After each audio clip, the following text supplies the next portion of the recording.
GETCRACK. Wake up, motherfucker.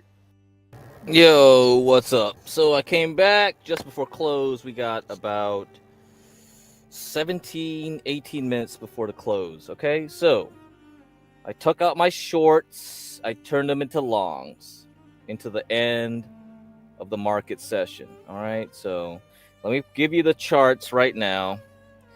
So I don't know. I'm taking a chance here. I closed my MSTR shorts. I'm going long. And not only that, I'm doing the semiconductor long, which is like I should have kept those semiconductor shorts because this thing was dying the whole day.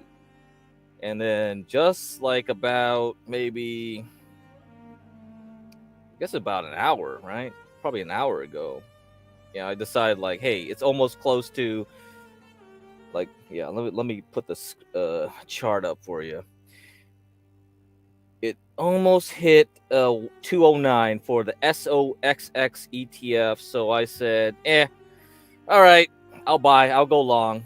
But I didn't go short like in the morning. I was just like, whatever. It's just too greedy, you know. So MSTR, same thing. MSTR hit 324. So I went long. I changed out my MSTZ short position, go to MSTX 2x long. So I did that. You know, I'm taking my chances here because who knows what's going to happen on Wednesday, but I feel like it's worth the risk because if you look at the QQQ, look at it right now. Overall, yeah, okay, we hit the support areas where it's around 510 for QQQ Nasdaq 100, ETF in 508. So it bounced off of there. What's the worst that could happen? Go down to 503 or go back up to 526. I don't know, depending on Powell. So if you're doing this for Wednesday, be aware. You gotta pull your stops really quickly. Okay? So on Wednesday, we will have ASML earnings in the morning before market opens. That will change how semiconductors will move.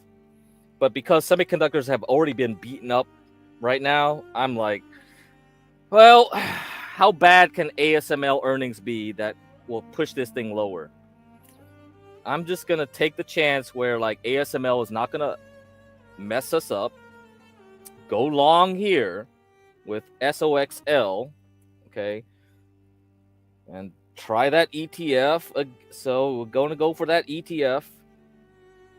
And let me put this in the chat. So yeah, I'm only thing I'm using right now is SOXL for long, SOXS for short, MSTX for long, MSTZ for short. And the sectors that matter are semiconductors and Bitcoin and NASDAQ.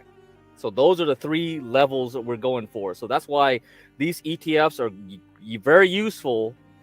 If you can find out, oh, I'm going to short here, I'm going to long here, I'm going to short here. You'll use these ETFs. If you can't do options or you don't have a margin account, you're not going to short that way.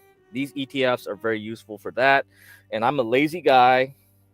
I rather just do it this way. Very easy for me. I don't want a margin account either. I don't want to pay interest. Just let me do this game. And that's what I'm doing right now. Short, long, okay? And as long as we're in this range, I'll believe it. So let's look back. Yes, right here, SOXX. It bounced off of 209. Might as well get it there. And then we have, and it's not a guarantee. Like you could lose your ass because if it drops here, it's going to 194. So I don't know if ASML and Jerome Powell is going to be bad, but yeah, you're going to have to watch out. And Jerome Powell is going to speak at 11:30 my time Pacific and 2:30 Eastern. And after that, we have Microsoft, Tesla, IBM, and LRSCX earnings. So all these earnings will come out after the close. So Wednesday is going to be so important right now. But because the market has dumped so badly, I'm gonna give it a shot to go long, right? So if you look at the QQQ right here, and then if we look at the S&P 500, let's see. Yeah, it's still in this range. So this range, this rectangle I drew, is based on these red candles, and at least it's trying to support it, right? So I'll give it a chance, but I'll tell you this: if this thing goes up into Wednesday afternoon, like the S&P 500 goes up here to 604, I would be prepared to go short right immediately. If Jerome Powell yaps and opens his mouth and starts crashing it, you can make a quick trade on that. Okay, so let's say this thing moves up into Wednesday for some reason, then yeah, be prepared to short again, because now the moving averages are rolling over, and for the S&P 500, yeah, you could go down. And I think, yeah, there are some short ETFs for the S&P 500. Let me see. Let's see what they are. S&P short bear. Ooh, yeah. So you can use SPXS to short the S&P 500. So yeah, we'll get to that point where if that's a potential, then I'll do it. So on Wednesday, I'll show up and I'll say like, hey, okay, watch Powell, see what he does, and maybe I'll say like, oh shit, everything's getting bad, short, and then yeah, just short it, whatever. But for now, we go long, and then anticipate going short for at least like an hour on Wednesday, and after that, you can decide like, hey, I'm gonna put everything in the casino and gamble on Tesla, Microsoft. Yeah, so LRSCX. What other ones we got here? Let me see. I think there was another one. Meta. Yeah, Facebook, Meta. So and IBM. So you got five companies deciding how the Nasdaq is gonna go on Wednesday. Okay. So let me remind you and put this up, and watch the morning stream too, okay? Because I already discussed this, but let me do it again. See here, Wednesday, ASML before the open. So that's going to affect the semiconductors. And then Jerome Powell is going to talk 2:30 Eastern. And then after the market closes, then boom, we got to worry about Tesla, Meta, Microsoft, IBM, LRCX into the nighttime and early morning into Thursday, when you have to worry about UPS. Yeah, UPS is going to be a big thing. So yeah, so it's not going to be easy. This week is not going to be easy. The easy money was made in the past 2 weeks, right? So that's why you see my strategy is like, I'm always going for the easy layups. I'm always going for the easy trades. Why the hell would I trade an event this big with so many options? I don't even know what's gonna do. I don't have no clue. And this whole like DeepSeek crap, oh, Chinese AI scares everyone, sell off the Nasdaq. Wow. If I knew that, I would have kept my shorts. I didn't know that at all. I was like, what the heck is this? Are these people morons? DeepSeek was already a news item last week. Where were these people at? How come it's a big deal now on a Monday, just before Jerome Powell talks in 2 days? That gets my almonds shaken up, right? Yeah. So anyway, yeah. So let me look at the screen now, and I see Bitcoin doing quite well, recovering. So yeah, so we got this move up. And then now it's recovering back to 101. I don't know if it's going to get back to 103,000 or not on Wednesday, but just in case, I'm going to go long on MSTR. I sold my shorts. I covered my shorts here. I'm going long. I don't know. Maybe this is a dumb move. It's better to wait for Powell, but I took the chance. I took the gamble. So a lot of times, and you look at the way it's moving here on the weekly 18 moving average, you got that. It's not bearish yet, right? So yeah, yeah, you can't get fully bearish, but it is significant damage. So I'll give you that. The damage now is very significant. So that's something you can't ignore. It's going to take a lot of recovery to push this back up to where we were on Friday and Thursday last week. So right now we're neutral. You can't be bearish, you can't be bullish, because we're still in a range. And that's why I said the easier trade was going long on Monday the 13th, taking it all the way up to the top, which even surprised me. I thought it was just going to only go halfway before dropping, but everything pushed it up to that level because $500 billion Stargate program, blah, blah, blah, blah, and this and that. And then all of a sudden, whoop, whoop, we went the other direction just on some news, right? So now is the hard part. I'm willing to go long here, but I'm going to accept the risk at that, because like it can still go back to 502 and drop further back to 480 in the QQQ. And if we look at the S&P 500 right now, it's still doing a lot better, but any false move back down to 586, and then after that it's going to drop back down to 549 or 543. So yeah, it's all up to Powell right now. Okay, so anyway, hopefully you got that idea. You got to trade what you see, do quick moves. You can't trust anything, either bear or bull. You just got to go in the range. Right now we're in the range between 605 and the S&P 500 and the 579. So the SPY ETF of the S&P 500, this is where we are right now. And it could go back down. Yeah, it can easily go back down. But I'm going to give it a chance to go long, because I feel like this is very suspicious why they would do such a story and promote such a story in the weekend, crash this thing back down here just before Powell. So it's not going to take much longer, and it wouldn't take much for Powell to say something kind of nice to push this back up. Okay, so hopefully you get that. 6 more minutes before the close. You gotta make your choice right now.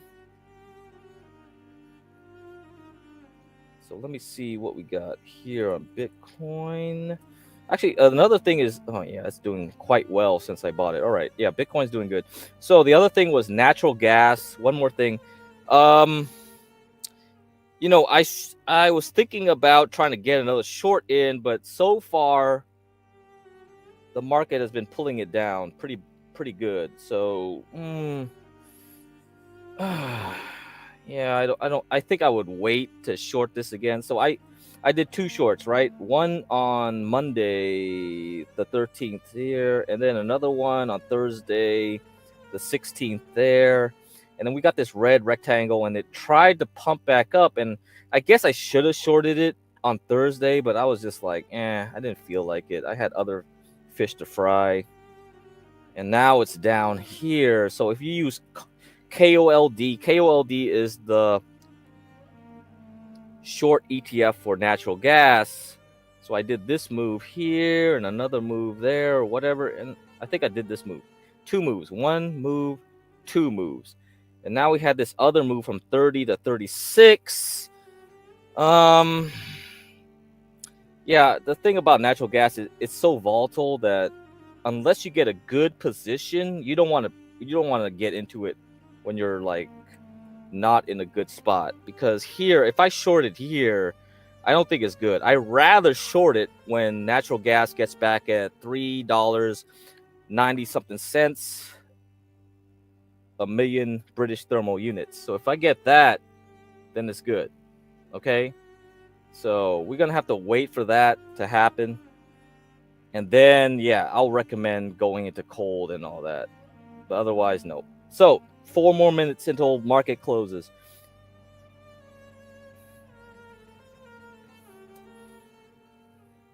Yeah, Bitcoin kind of looks like, dude, that looks pretty bullish. And if you look at like, yeah, Monday the 13th, you have this candle here. Yeah, I don't know, man. Honestly,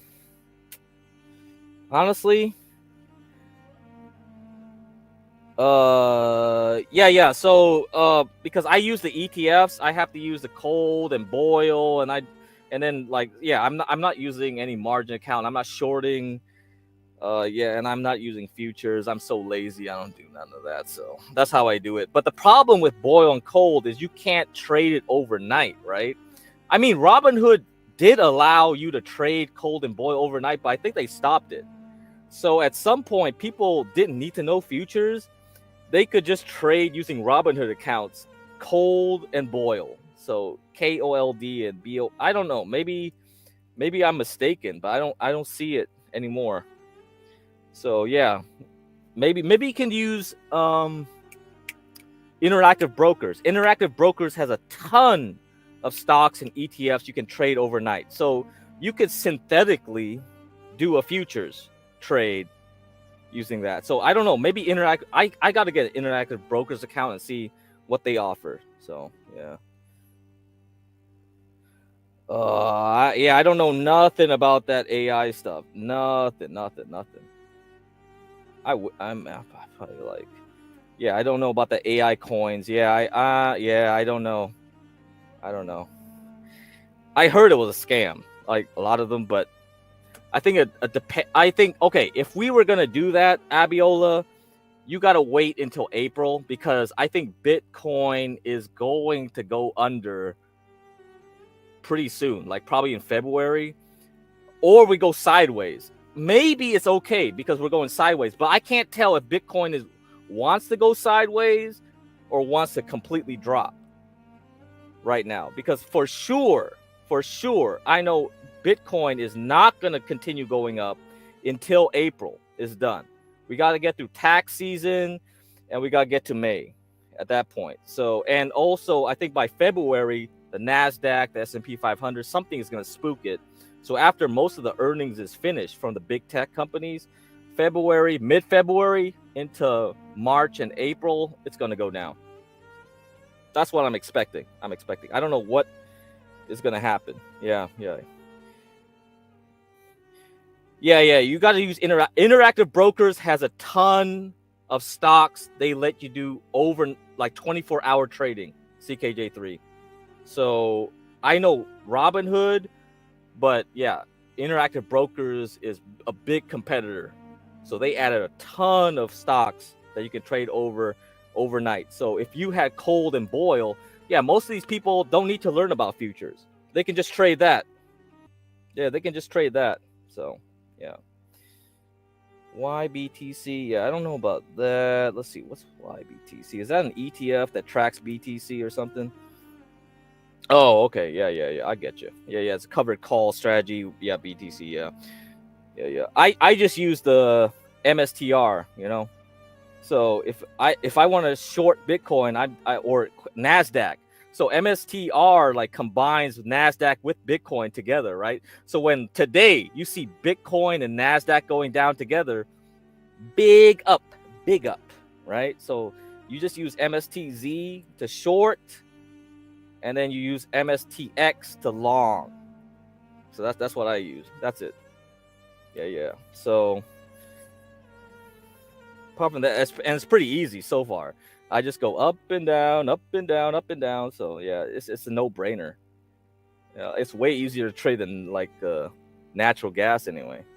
All right, guys, I gotta go. Markets close. See you guys tomorrow, or if anything happens tomorrow. But I'll probably see you Wednesday. I doubt anything like special will happen tomorrow, unless there was like more Chinese news or some bullshit. And yeah, please donate to Portia, and HB's birthday is tomorrow. So feel like I should go. Feel like I should go. Feel like I should go. Feel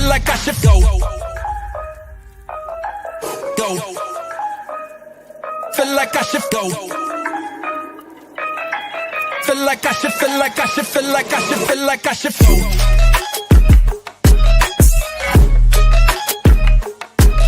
should go.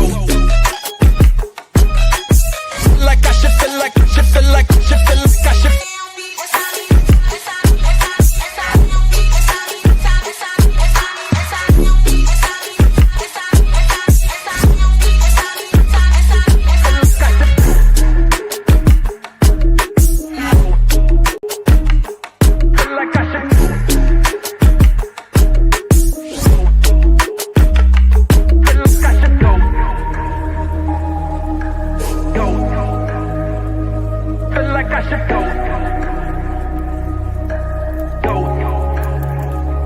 Feel like I should go.